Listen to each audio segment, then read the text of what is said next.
asal dijukin policy.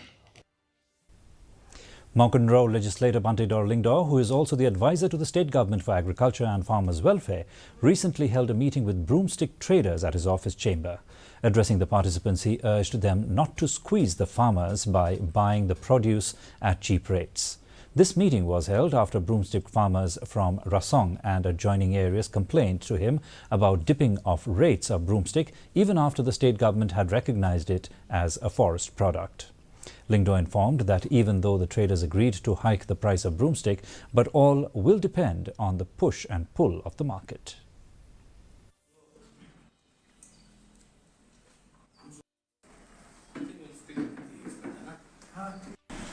Naduk ba platif nila pulang marap yusinsa nagajing baros kata gitu pemarkla susah kudo kino rap like men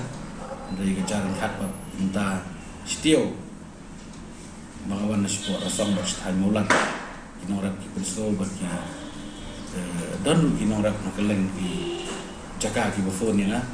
tegak pulang yang abangan simni kanika benta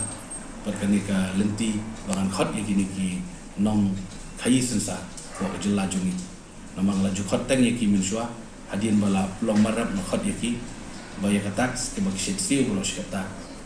bagi bagi sio support council no bakata ni perung no support kinorap jungi nang mo Banteidor sensa. The West Khasi Hills District Administration